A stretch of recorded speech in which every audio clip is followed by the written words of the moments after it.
मित्रांनो, ॲपलने फायनली त्यांचं सगळ्यात स्वस्त मॅकबुक लॉन्च केलं आहे. गेल्या कितीतरी दिवसांपासून या बजेट मॅकबुकची चर्चा सगळीकडे सुरू होती.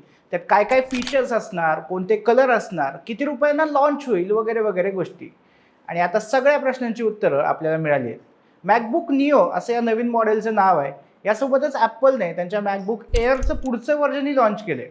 M5 चिपसेटसोबत हा मॅकबुक एअर लॉन्च झाला आहे. दोन्ही मॉडेल्स कसे आहेत, त्यात काय काय दिले आणि किंमत किती आहे, हे सगळं आपण या व्हिडिओमध्ये पाहणार आहोत. आणि तुमच्यासाठी या दोन्हींपैकी कोणता घेणं जास्त फायद्याचं राहील हे पण आपण व्हिडिओच्या शेवटी बघणार आहे. त्यामुळे व्हिडिओ शेवटपर्यंत नक्की बघा. आणि चॅनलला सबस्क्राईब केलं नसेल तर तेही करून घ्या. मी सुदेश आणि तुम्ही पाहताय टेक भारी.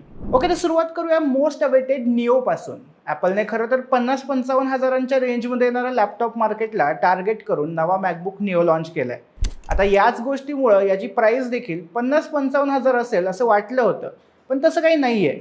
जवळपास 70,000 रुपयांना ॲपलने हा नवीन मॅकबुक निओ लॉन्च केला आहे. सो 70,000मध्ये त्यात काय काय दिलं आहे ते आपण बघूया. सुरुवात करूया डिझाईन आणि डिस्प्लेपासून.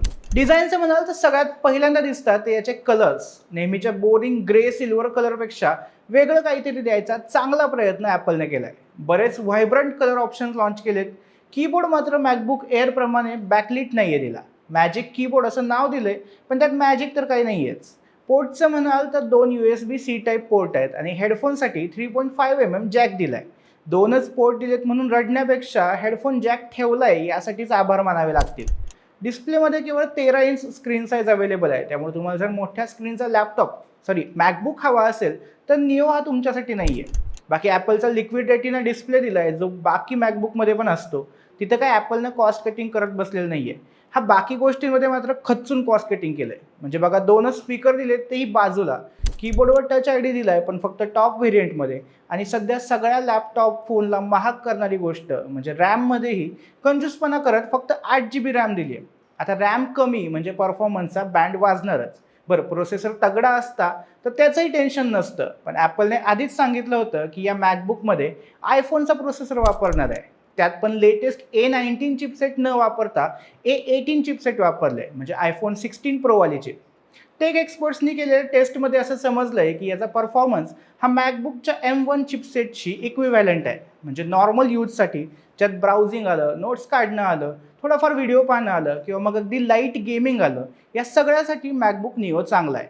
यातल्या बेस आणि टॉप व्हेरियंटमध्ये फक्त स्टोरेज आणि टच आय डीचा फरक आहे.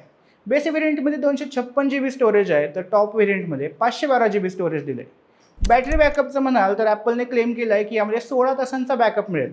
पण मॅकबुक युजर्सना माहिती असेल एवढी जास्त बॅटरी कधीच टिकत नाही. 16 तासांचा क्लेम केला आहे म्हणजे 8-10 तास बॅटरी चालेल असं आपण पकडून चालू.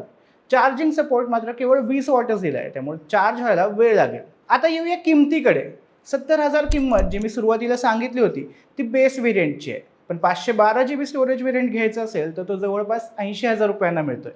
आता मॅकबुक निओ तुम्ही घ्यावा की नाही हे सांगण्याआधी आपण नवीन मॅकबुक एअर M5 कसं आहे हे 0 मिनिटात बघूया. ओके, दिसायला वगैरे हा मॅकबुक एअर M4 सारखाच आहे. बॅकलिट कीबोर्ड आहे, थंडरबोल्ट पोर्ट्स आहेत, हेडफोन जॅक असं सगळं आहे.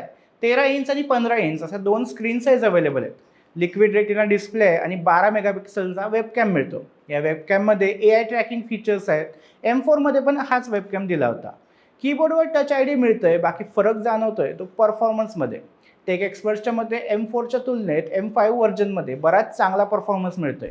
हेवी यूज करण्यासाठी, मग त्यात व्हिडिओ एडिटिंग वगैरे आलं, हा मॅकबुक परफेक्ट आहे. याची आणखी एक चांगली गोष्ट म्हणजे बेस व्हेरियंटमध्येच 16 GB रॅम मिळते. शिवाय स्टोरेजही 256 ऐवजी 512 GB मिळतंय. बॅटरीच्या बाबतीत बघायचं झालं तर 18 तासांचा बॅकअप देण्याचा क्लेम ॲपलने केला आहे. म्हणजे मग 10 ते 12 तासांचा बॅकअप मिळेल असं आपण पकडून चालू.